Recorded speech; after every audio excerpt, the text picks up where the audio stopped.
some customers coming into the Merc for the first time, you can't get them in the aisle if they go, how come the spaghetti sauce is $4.50, and give them the 10-minute lecture on the true cost of food and healthcare and subsidized food commodities, and you can't really afford to eat this way. I mean, it's a difficult and complex conversation to have with a consumer in 30 seconds out on the floor about why some of our products seem more expensive, but that's all part of the conversation. I mean, we're having big conversations in our country now about healthcare, and I can't believe we have the discussions without talking about food, because that's so basic. We can talk about healthcare all we want, but until people eat better and exercise, those conversations are still in the realm of reaction instead of proactive. I was 350 pounds by the time I was in high school. Middle school, I've always been overweight and obese, and a direct link to that was, I believe, how I grew up eating. And growing up in southwest Kansas in a rural area, it really was just meat and potatoes, and there was really any vegetable that I did have growing up came out of a can. And so for me, healthy living was vegetables out of a can. And so really I had no idea of the impact. Oh, I guess I did have an understanding since I was huge and didn't enjoy being huge.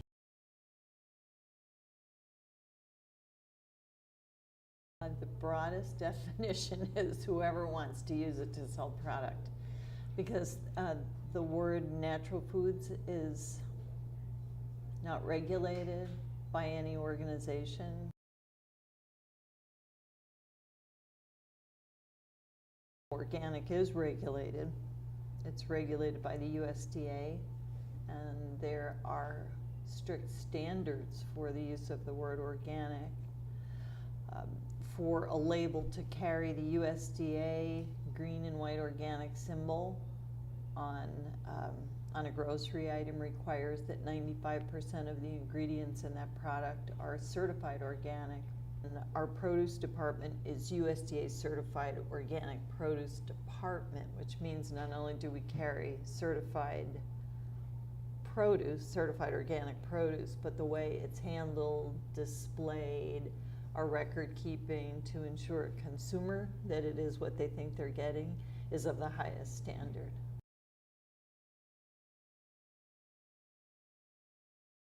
The Merc defines local foods by standards that we came up with ourselves. The word local is another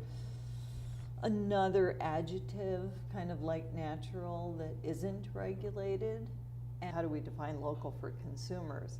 And we did it by taking a map of the United States, putting Lawrence as the center, and moving out in concentric circles at 50-mile increments, trying to decide what our food shed is. It used to be that everybody knew what local was, because before transportation became what it is today, which is in relatively recent history, everybody ate locally, because you didn't have the option of eating kiwi and pineapple. If you lived in Kansas 100 years ago, you ate what was available to you.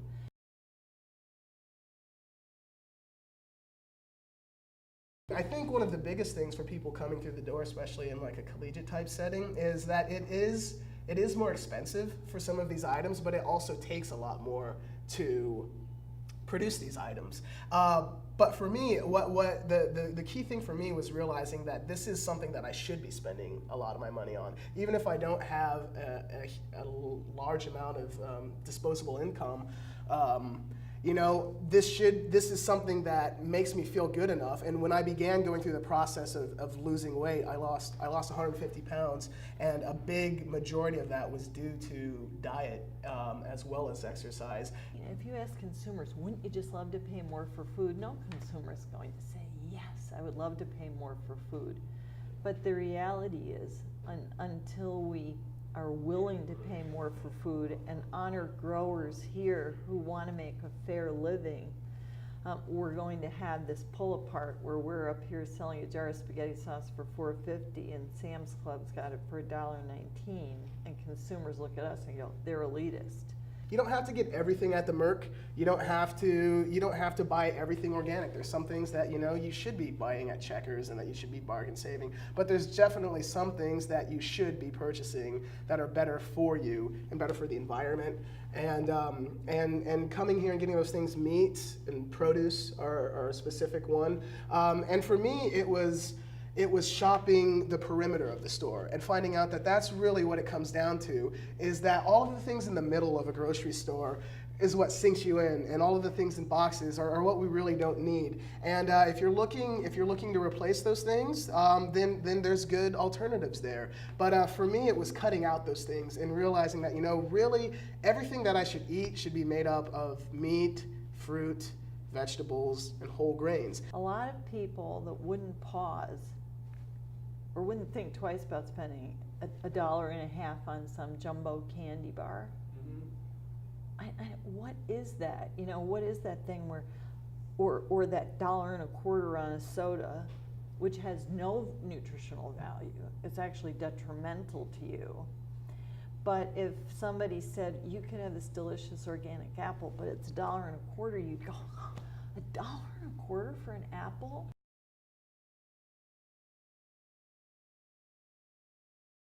So there's lots of ways that students to connect, not just with the Merc, but with local foods in our community. Sometimes students tend to live in the bubble of their sub-community up on their hills and in their dorms, and not just here at KU.